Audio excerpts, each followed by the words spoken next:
Le centre d'essai vibroacoustique pour l'automobile est la résultante d'une volonté d'industriels et de pouvoirs publics régionaux, nationaux et européens de mettre à disposition des moyens humains et des moyens technologiques pour caractériser, mesurer et tester tout ce qui, dans le domaine du vibratoire et de l'acoustique pour l'automobile, peut présenter de l'intérêt en termes de progrès techniques.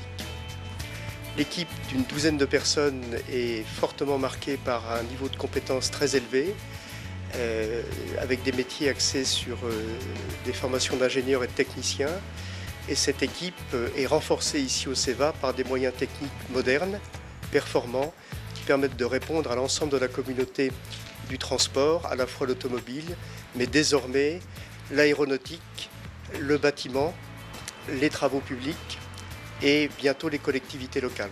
En tout cas, c'est la volonté du CEVA que de diversifier son activité désormais après 8 ans d'existence. En fait, le technopôle du Madrier est né à peu près en même temps que le CEVA. Nous sommes dans la même génération, si je puis dire.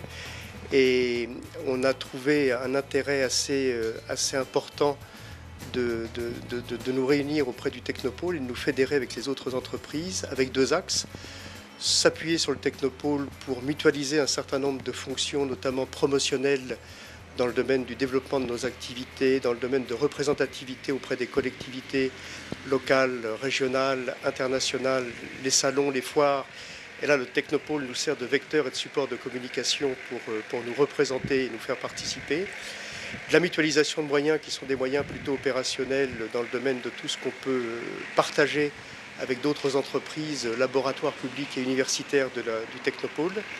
Et naturellement, des moyens de complémentarité, puisque le technopôle du Madrier est fortement orienté sur le GMP, le groupe motopropulsion, domaine dans lequel le CEVA a une valeur ajoutée en termes de caractérisation de signaux et de progrès technologiques dans le domaine du vibratoire et de l'acoustique.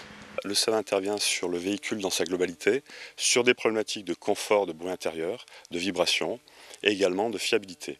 Donc nous travaillons sur véhicule au banc rouleau, mais également sur l'ensemble des organes qui composent le véhicule et le GMP. Donc nous réalisons ici dans cette salle des essais de roulage de manière à reproduire des conditions de type roulage piste ou roulage client. Et l'on va capter l'ensemble des signaux vibratoires et accélérométriques de manière à objectiver le bruit dans l'habitacle et à qualifier et quantifier les sources de bruit et vibrations. L'objectif final est d'améliorer le produit automobile dans sa globalité.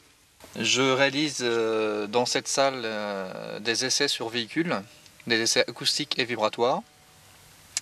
Pour les essais acoustiques, nous avons ici un mannequin acoustique qui permet d'enregistrer des niveaux de pression sonore à l'intérieur d'une voiture lorsque la voiture est en fonctionnement sur ses rouleaux. Donc on simule un cycle de roulage véhicule via des rouleaux qui sont à l'avant du véhicule. On fait tourner donc les roues du véhicule et nous mettons le véhicule dans des configurations défavorables d'un point de vue vibratoire et acoustique pour enregistrer et avoir des niveaux de pression dans la voiture. Là, vous êtes au niveau du système qui est appelé la petite cabine. La petite cabine, c'est un moyen qui sert à comprendre ou à évaluer l'impact de ce qui va être inséré éventuellement sur un véhicule. Ce qu'on appelle une caisse en blanc, une caisse nue, qui est constituée uniquement de tôle. Or, cette tôle, il est nécessaire, pour passer soit des câbles ou autres, de venir faire des perces à l'intérieur. Ce qu'on veut savoir, c'est quantifier l'influence, par exemple, d'une traversée, ce qu'on appelle une traversée de tablier comme ici, qui nous sert à passer des câbles électriques. Quelle va être l'influence de l'insertion de cet objet, on va dire ça comme ça, simplement, sur les remontées acoustiques qu'il pourrait y avoir dans le véhicule. Donc les petites cabines, il y a 2 manières de voir les choses. Certaines, les plus anciennes, utilisaient en fait des projections de billes contre les tôles, ce qui permettait de simuler ce qui se passe en dessous du véhicule. C'est quand même un moyen difficile à mettre en œuvre, on le comprend assez bien.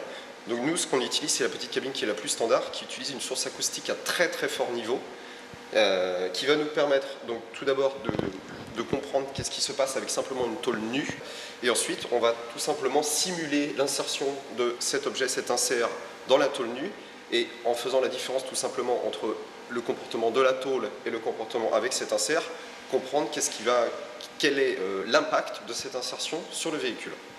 Pour comprendre ensuite l'influence que va avoir la présence de l'insert. La petite cabine ne nous donne pas toujours des informations, donc nous allons des fois nous retrouver dans la situation, non pas vraiment du docteur, mais de l'investigateur.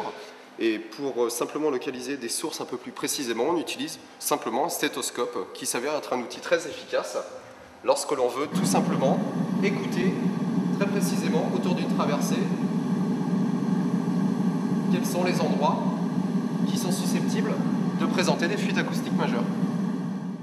Ici, je travaille sur un projet de transfert solidien, donc entre un sous-système dans le véhicule et la caisse du véhicule. Donc dans un but d'améliorer le confort des passagers, donc de contrôler ces transferts solidiens. Donc c'est un projet en collaboration avec des industriels équipementiers ou constructeurs.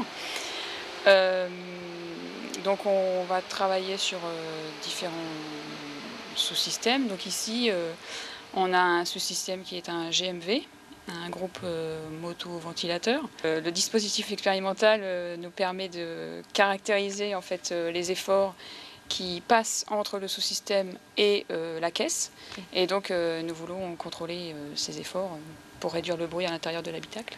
L'analyse modale consiste à effectuer des mesures dans les 3 directions de différents points d'un véhicule ou d'une pièce pour en déterminer la façon dont elle se déforme.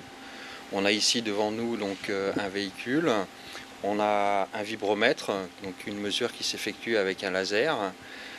Le laser mesure la vitesse de vibration des différents points du véhicule, et puis à côté on a un logiciel qui nous permet de traiter ces informations de déplacement et de vitesse de déformation du véhicule pour regarder comment elle se déforme.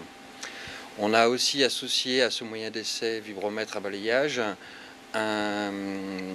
une antenne holographique qui nous permet donc de mesurer la pression acoustique proche d'un panneau de véhicule, autrement dit le bruit rayonné par un véhicule, pour déterminer les zones qui apportent le plus de bruit dans le fonctionnement et dans l'environnement du véhicule.